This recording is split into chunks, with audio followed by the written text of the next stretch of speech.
Esa percepción la tengo sobre todo a partir de integrarme como ser social en la propia sociedad. Yo creo que incluso sería muy bueno que los medios de comunicación dedicaran tiempo de investigación para saber de qué manera reciben esos receptores los mensajes que por lo menos los medios creen que son educativos. Sería muy bueno saberlo porque hacia allí podrían causarse mensajes con mayor o menor efectividad dentro de los públicos. Porque yo sí creo que los mensajes educativos de los medios no se dan, digamos, en una mención, en un corto, en lo que es propaganda pura. Se dan a través de un discurso periodístico, de un programa X, un mensaje educativo. Puede estar en una novela, puede estar en un programa musical, por ejemplo. Y entonces yo creo que falta estudio, falta investigación para saber lo que el emisor en este caso considera como mensaje educativo, hasta dónde llega con esa intención a los públicos.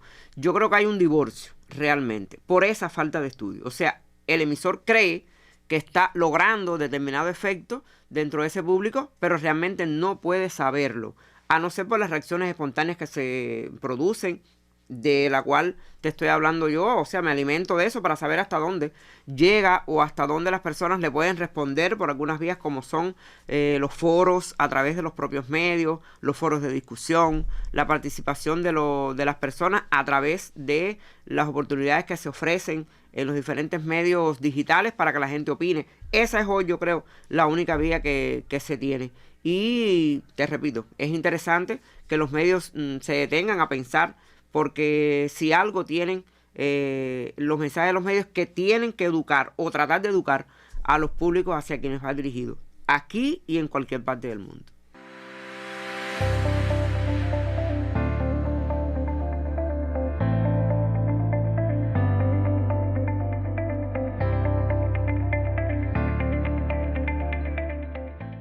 Muy difícil, porque en el deporte específicamente se produce un hecho contradictorio en sí mismo. Fíjate, a ver, el deporte promueve valores sociales, promueve valores personales, promueve valores humanistas, promueve incluso a partir de la proyección de un determinado atleta, la proyección de un determinado espectáculo deportivo, puede promover determinados valores, pero la contradicción está en cómo lo hace. Y te pongo ejemplos. Los espectáculos deportivos, voy a basarme básicamente en la pelota, valga la redundancia, porque yo creo que es, dentro de todos los deportes en Cuba, por mal que nos pese, el único que transmite espectáculos de ese tipo, porque tiene la facilidad de que la televisión transmite los juegos de pelota, porque tiene también la facilidad de que muchas personas acuden a ese espectáculo. Y si usted mira el espectáculo deportivo desde el enfoque de los valores, pues se da cuenta que no siempre se aprovechan bien, porque que usted está promoviendo la gritería, por ejemplo, y no hablo de la gritería de las personas que van a ese estadio, obviamente a gritar y a manifestarse de una cierta manera, sino la gritería cuando se ofende a algunas personas, cuando las personas incluso riñen dentro del propio estadio, cuando hablan alto, cuando se manifiestan de manera obscena, por ejemplo, en medio de un juego de pelota. Ahí yo creo que no se está promoviendo valores. Tampoco se está promoviendo valores cuando los propios atletas asumen actitudes contrarias a lo que la formación en valores en Cuba tiene concebida, cuando hay riñas, que tenemos muchísimos casos en Cuba de ese tipo. Y yo creo que también un asunto que hay que potenciar un poco más en el deporte es cómo vender los símbolos de los deportistas. O sea, para nadie es un secreto que en Cuba y en el mundo las personas se identifican con deportistas famosos. En Cuba, ¿quién es el deportista élite en quienes todos nos quisiéramos mirar? Mijaín López. Es un hombre que está premiado de valores patrióticos, nunca, por lo menos hasta donde se sabe, ha tenido una falla en su actuar en relación con eso. Julio César Lacruz, por ejemplo, como boxeador, son íconos del deporte cubano, pero también lo es, por ejemplo, Freddy Cepeda, nuestro pelotero. Y entonces los muchachos, o sea, las nuevas generaciones quisieran parecerse a esos tipos de deportistas, y ahí yo creo que hay una buena proyección en cuanto a la formación de valores desde el deporte. Pero se nos dan casos de atletas que han abandonado el país y fueron símbolos en su momento desde el punto de vista mediático, desde el punto de vista social. Y voy a citar un ejemplo espirituano, que es el caso del pelotero Yulieski Gurriel, un pelotero que fue muy querido o muy vilipendiado también por algunos, pero fue un pelotero que tuvo un impacto. Y sin embargo, quien ha seguido la carrera deportiva de Yulieski sabe que Yulieski abandonó el país, con razones o sin ella, al final fue que lo abandonó. Y entonces ese símbolo que nosotros promovimos hasta ese momento como el deportista intachable, ¿cómo queda? Los jóvenes, las nuevas generaciones que quieren hacer parecerse a Yulieski. Y entonces ahí hay un elemento que hay que tener en cuenta para ver cómo se manejan estos problemas desde los medios, desde el deporte. Porque tampoco es un secreto que los cubanos, a pesar de que Yulieski abandonó el país, han seguido la carrera de Yulieski en las Grandes Ligas. Entonces, ¿es bueno o es malo que se haya ido? ¿Hasta dónde es bueno que un pelotero cubano haya llegado a las Grandes Ligas y ahora lo tomemos como la gran conquista también del deporte cubano? Porque un deportista formado aquí fue capaz de llegar hasta donde él ha llegado. ¿Cómo manejamos ese mensaje? ¿Cómo manejamos el mensaje cuando, por ejemplo, atletas como el cienfueguero José Daniel Abreu también tuvo la misma actitud, y sin embargo después, cuando él se fue del país y regresó, lo recibimos como un héroe? ¿Qué tan héroe es? Un pelotero que al final lo que hizo fue abandonar a su equipo e irse del país, abandonar a su país, abandonar a su patria. Y sin embargo, nosotros tenemos dos discursos, y en eso, en el deporte, tenemos que tener mucho cuidado por la ascendencia que tiene este tema dentro de todo el mundo, dentro de la sociedad, y sobre todo de las nuevas generaciones que tratan de imitar determinados símbolos y determinados íconos. Yo no creo que en ese tema del deporte específicamente haya una planificación, ni una conciencia de la planificación. Lo digo con autoridad absoluta porque yo lo veo. Incluso a veces creo que hay mucha improvisación, que hay desconocimiento de las personas que tienen que elaborar estos mensajes, que tienen en sí mismos la responsabilidad de no solamente elaborarlos, sino de difundirlos.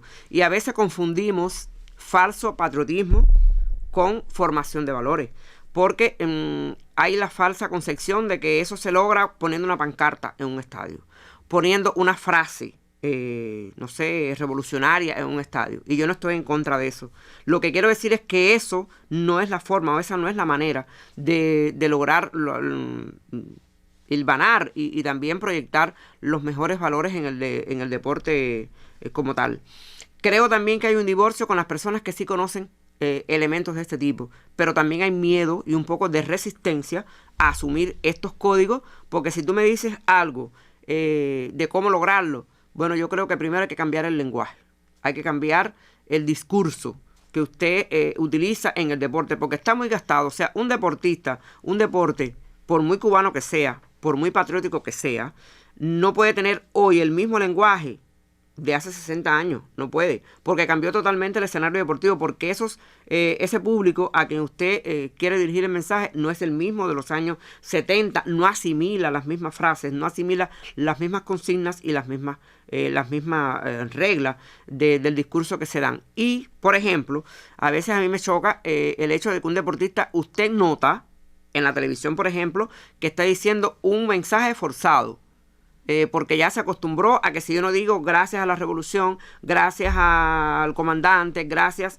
a la patria, pues no está siendo consecuente con una representación deportiva en un momento X. Y esos son valores que yo creo que nosotros deformamos. No estamos educando a nadie, sino le cambiamos el discurso para como hablan los jóvenes de hoy, que no hablan igual que nosotros, que tenemos ya más de 50 años, casi 60. Y entonces, te repito la primera idea. Yo creo que hay que estudiar un poco más hacia adentro cómo aprovechar el deporte, porque sí creo que tiene potencialidades, porque llega a grandes masas. No hace falta grandes convocatorias para que la gente voluntariamente, de manera espontánea, pues se incline por el deporte, no solamente para verlo, sino para seguirlo desde los medios de comunicación y desde diferentes partes.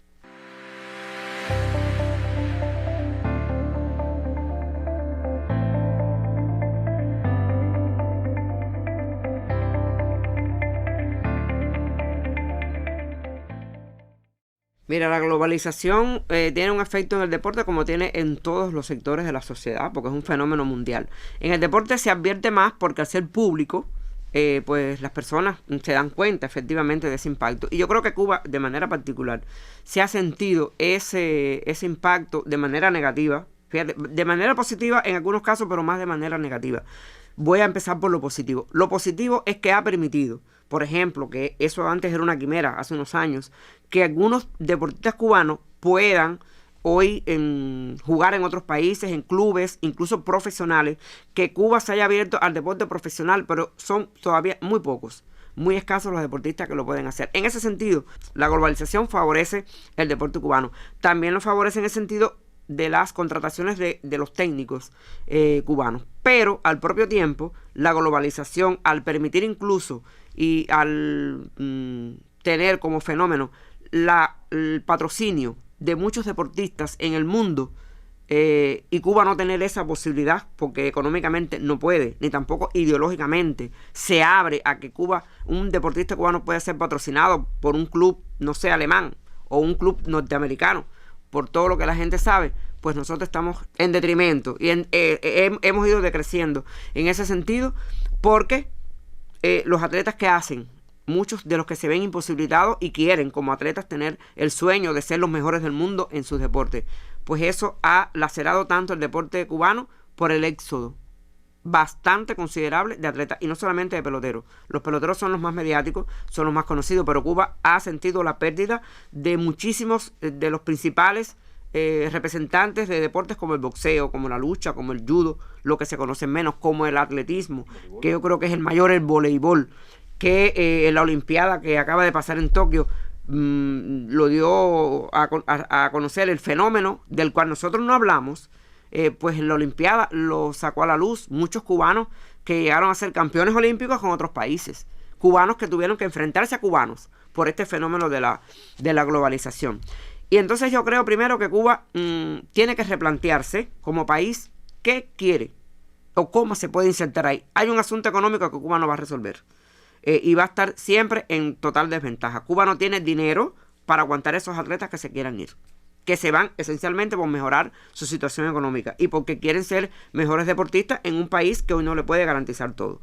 Ahora, sí hay cosas que puede hacer Cuba, por ejemplo, ofrecer un poco más de prioridades a los deportes que tienen mayor jerarquía dentro del escenario deportivo cubano. Ofrecer más atención, y no estoy hablando solamente de dinero. Recientemente, por ejemplo, vimos cómo se hizo público la entrega de carros lujosos para los deportistas nuestros, y eso puede ser una manera, a ver, y no creo que me malinterpreten, puede ser una manera un poco de contrarrestar este fenómeno, porque se sabe que atletas que ganan medallas en el mundo le pagan dólares en sus países. Cuba ni soñarlo, pero por lo menos esa es una vía de yo decir, bueno, sí, yo puedo atender a mis deportistas también, por lo menos los de la élite. Hay otro elemento que Cuba tiene que mejorar y es la atención a los atletas retirados, porque esas personas sí son símbolos, esas personas transmiten muchos mensajes y es además muy contradictorio cuando usted ve en la televisión que se entrevista a una personalidad como Orleidis Menéndez, que fue campeona olímpica, recordista mundial de la jabalina, y que dice que no recibió atención. ¿Qué usted está transmitiendo para quienes quieren ser los mejores atletas del mundo? Que eso es lo que usted le va a hacer al atleta que un día fue su gloria y que usted lo olvidó. Yo creo que ese fenómeno tenemos que resolverlo, tenemos que potenciar un poco desde la comunicación la mayor explotación, en menor sentido de la palabra, de esas personas que un día fueron nuestras glorias deportivas, pero no podemos presentar esta precaria situación de ellos. Tenemos que primero atenderlos, primero potenciarlos como esos símbolos que nosotros pretendemos que sean, y eso nos puede ayudar mucho. Otro de los elementos que puede hacer el deporte es vincularse un poco más con personas que tengan más conocimientos de publicidad, que tengan más conocimientos de propaganda, no de propaganda política, de propaganda, porque propaganda y publicidad son dos cosas diferentes, de personas que tengan conocimientos de comunicación para que les puedan primero capacitar y entronizarlos en este mundo cambiante de la globalización, que sí necesita patrocinios de un lado, que sí necesita dinero, pero necesita también mente, y digamos cambiar el discurso de todo tipo, el discurso visual, el discurso escrito, el discurso auditivo, para que las personas vayan entendiendo que el deporte también puede ser una vía para que los valores de las personas, en el caso de Cuba, pueda también ser fomentado de diferente manera.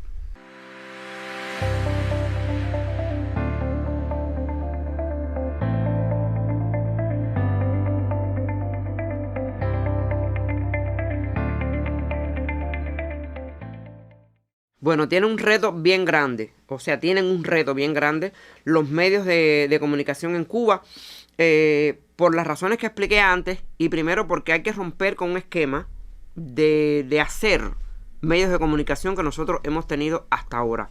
Tiene, digamos, que buscar una mayor interrelación entre los medios tradicionales y los medios, en este caso, digitales, que van creciendo a una velocidad vertiginosa y a veces van dejando detrás lo que está pasando en los medios tradicionales de la comunicación. Tiene que buscar nutrirse, repito, de personas que tengan conocimientos de comunicación. Fíjate, usted puede ser un excelente deportista, un excelente entrenador, pero si no conoce de estos códigos de la comunicación, todo lo que usted hace se puede revertir por la sencilla manera de no saber trasladar a los medios esa experiencia que tiene o ese trabajo que tiene. Tiene también el reto, digamos, de romper el esquema del secretismo. Hay elementos en el deporte. Yo sé que el país está pronunciándose como lo está haciendo en todas las esferas, porque el deporte también se entronice en los esquemas de autofinanciamiento para buscar dinero, porque el Estado no puede con su presupuesto sostener el desarrollo del deporte. Ojo, no puede, aunque quisiera, no puede, como lo ha hecho hasta hoy. Y sin embargo, hay oportunidades que sí tiene el deporte en ese sentido, pero no lo da a conocer. O sea, tiene todavía el síndrome de aquel secretismo de no llevarlo a los medios. Yo creo que si se llevan a los medios, sí, el deporte también se abre un poco más al debate y los medios se acercan también al deporte con esta óptica. Yo creo que son retos que nosotros tenemos que saber cumplir. También hay que renovar un poco el discurso de quienes se dedican en los medios a tratar los temas deportivos. Eso es un gran reto. Hay que ganar en periodistas que sean capaces de comunicar y de opinar. Porque lo que vemos nosotros en los medios, en el deporte, casi siempre, a no ser de pelota, estamos enfrentándonos a profesionales, y no quiero por esto violar la ética ni mucho menos, pero que se dedican solamente a informar. O sea, informar o leer noticias. Yo creo que el deporte, como deporte en sí, es polémico, y entonces los medios tienen que ser capaces de reflejar esa polémica. Ese es un reto. El otro reto que también tienen los medios en este sentido también es, yo creo que tienen que modernizarse un poco más al estilo del deporte. Los espacios deportivos, las páginas deportivas incluso, yo creo que están en desfase con lo que está sucediendo hoy en el mundo de la comunicación de manera general. Estamos todavía un poco, las páginas de nuestros periódicos un poco están a la manera en que se hacían hace 20 años atrás. Esos son retos que tiene el deporte. Y también yo creo que una arista que pueden explotar mucho los medios es de fomentar los líderes de opinión dentro del deporte. Y voy a pensar en alta voz. Cepeda puede ser un líder de opinión que pudiera tener una presencia en los medios, no solamente para ser entrevistado, sino para abordar temas internos del deporte que él domina. Y estoy hablando de Cepeda porque es un símbolo de nuestra provincia, pero voy a hablar, por ejemplo, de Julio César Lacruz. También, que hay que un poco también capacitar a esos deportistas porque no tienen el background, y quizás no tengan tampoco la manera de proyectarse, pero mire, usted pone a esas personas, los educa, los prepara y los potencia un poco más en los medios, y puede ser una de las vías para que esta formación en valores desde el deporte también se pueda hacer desde los medios de comunicación. El reto es mayúsculo porque no creo que los medios hoy estén preparados para este cambio que es obligatorio, trascendente, pero sobre todo es urgente.